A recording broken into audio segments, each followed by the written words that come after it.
नाज़रीन, हमारे साथ अली और ज़ारा मौजूद हैं और इनका मुनफरिद कपल है जिसकी बॉन्डिंग, अंडरस्टैंडिंग हम बयान नहीं कर सकते। आपने भी कुछ चीज़ों का सामना तो किया होगा। मैंने इस चीज़ को फेस किया और इसमें इनका भी बहुत हाथ है। इन्होंने मेरा साथ दिया हर चीज़ में। तू जो नहीं है तो कुछ भी नहीं है, ये माना के महफिल जवां है, हंसी है।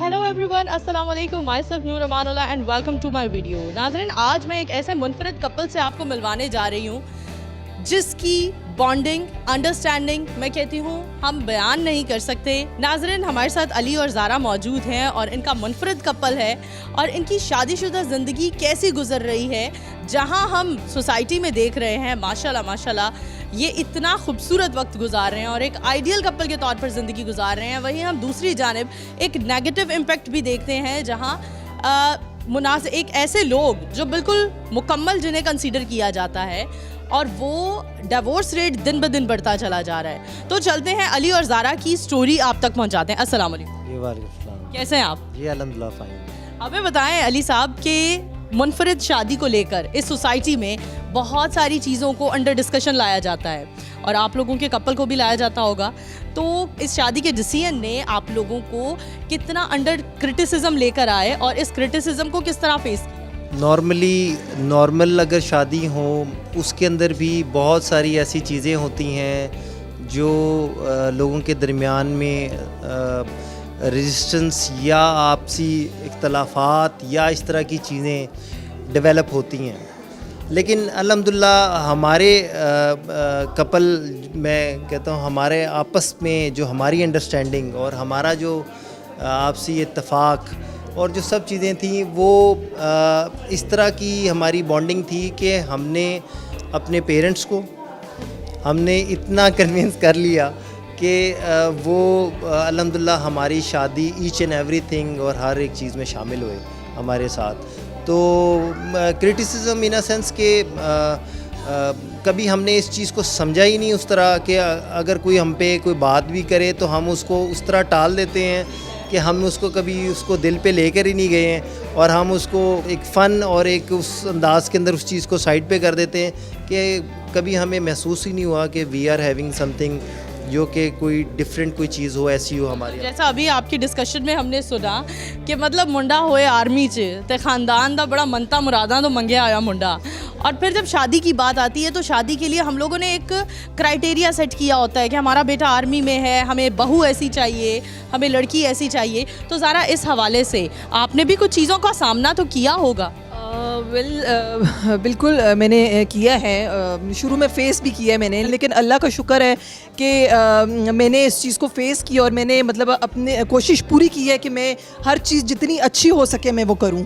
और इसमें इनका भी बहुत हाथ है। इन्होंने मेरा साथ दिया हर चीज़ में। कहीं अगर मैं कहती भी थी कि मैं यहाँ नहीं जाना, मतलब नहीं, मैं थोड़ा पीछे होती तो कहते थे क्यों नहीं जाना, वहाँ तुमने जाओगी, तुम ऐसी कौन सी बात है, जब सारे जा रहे हैं तो तुम भी जाओगी। ऐसी शादियां भी आई हैं बीच में, बहुत सी ऐसे फंक्शंस आए हैं बीच में। फिर हमारी गैदरिंग होती है आर्मी की, तो उसमें मैं हर जगह, अल्लाह का शुक्र है, हर जगह जाती हूँ। कोई ऐसी जगह नहीं है जहाँ मैं कहूँ कि मैं नहीं जा सकती हूँ, बल्कि शायद कोई जो नॉर्मल लोग हों वो ना आते हों, लेकिन मैं जाती हूँ वहाँ पर। मैं हर जगह पहुँचती हूँ और मेरी पूरी कोशिश होती है कि मैं वहाँ जाऊँ, पार्टिसिपेट करूँ, और अल्लाह का शुक्र है कि मैं करती हूँ हर चीज़ में आगे। जी, आप दोनों की बॉन्डिंग, अंडरस्टैंडिंग देखकर वाज़ेह है कि ये लव मैरिज है। तो ये थोड़ा लव मैरिज का चंक भी बता दें कि ये लव मैरिज का आगाज़ कहाँ से हुआ? गैरिजन स्कूलिंग हमारी, मैं स्कूल का नाम भी मैंने ले लिया। तो हम हमारी स्कूलिंग एक साथ की है। हम कोयटा में हम साथ थे, वहाँ पे हम लोग क्योंकि हमारे फादर की पोस्टिंग उधर ही थी, तो वहाँ पे हम एक दूसरे को जानते थे।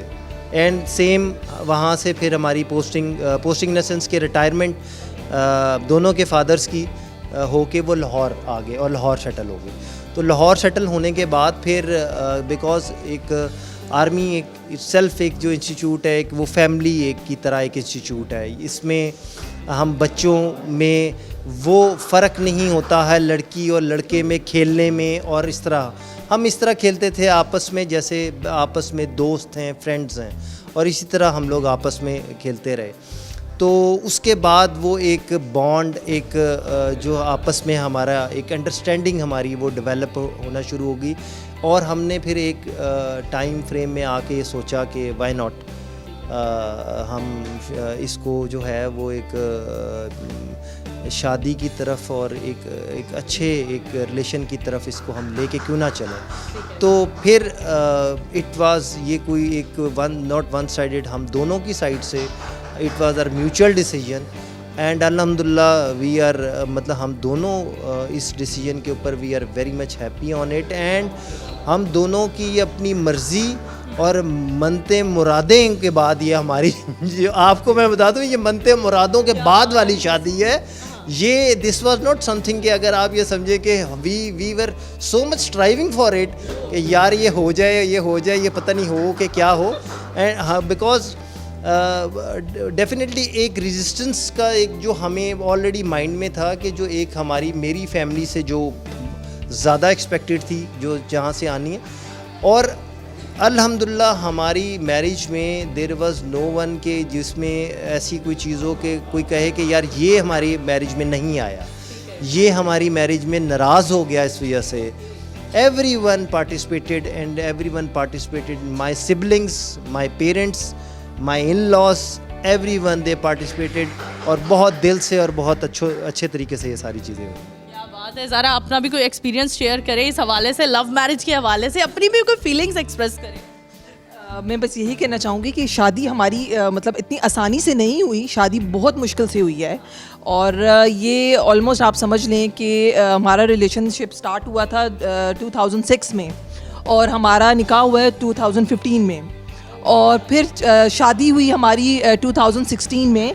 और तो ऐसे करके बड़ी मुश्किल से हमारी शादी हुई है, इतनी आसानी से नहीं हुई। इनके पेरेंट्स को मनाना आसान नहीं था। जैसे वो कह रहे हैं कि बेटा आर्मी में, तो वो ऑब्वियस ही बात है कि मुश्किल था, लेकिन हमने किया, मिल के किया। इनकी एफर्ट थी, कुछ मेरी एफर्ट थी, मिल के हमने। और जैसे कि इन्होंने कहा है कि शादी हमारी छोटी नहीं हुई है, हमारी शादी बहुत बड़ी ग्रैंड शादी हुई है। हमारी 2 मेहंदियाँ हुई हैं, मतलब फिर उसके बाद एक बहुत बड़ी ग्रैंड मेहंदी हुई है, फिर बारात, वलीमा, और बहुत आप जैसे कह लें कि एक्सीलेंट शादी हुई है हमारी। हमें बताएं आजकल के लड़के लड़कियों को क्या सजेशन देंगी। इतनी ब्रोकन मैरिजेस हैं, इतने रिलेशनशिप्स हैं जो अपनी मंजिल तक नहीं पहुंचते हैं, तो क्या सजेस्ट करें? मैं उनको यही सजेस्ट करूंगी कि सबसे बड़ी चीज़ जो होती है वो अंडरस्टैंडिंग होती है। आपकी अगर आपस में अंडरस्टैंडिंग हो आपस में हस्बैंड वाइफ की, तो आप उस रिलेशनशिप को लेके चल सकते हो। लेकिन आजकल नॉर्मली डाइवोर्स ज़्यादा हो रही है क्योंकि अंडरस्टैंडिंग नहीं होती है, और लड़कियों के अंदर जो होती है वो आजकल ज़्यादा है, वो उस चीज़ को बर्दाश्त नहीं करती हैं। हस्बैंड कुछ कह देते हैं तो वो चीज़ को नहीं करती हैं, लेकिन जैसे पहले होता था कि लड़कियां बर्दाश्त करती थी, तो अब वो चीज़ नहीं है। लेकिन होनी चाहिए जो है, लेकिन अंडरस्टैंडिंग मैं आपको ये कहूँगी कि सबसे बेस्ट चीज़ है कि अंडरस्टैंडिंग हो तो आपका रिलेशनशिप चलता है। अगर आपकी आपस में अंडरस्टैंडिंग नहीं है तो वो रिलेशनशिप नहीं चल सकता। अच्छा अली साहब, फाइनल कोई गाना डेडिकेट कर दें भाभी को। इतना खूबसूरत कपल है और अल्लाह ताला आप लोगों को नज़रे बद से बचाए।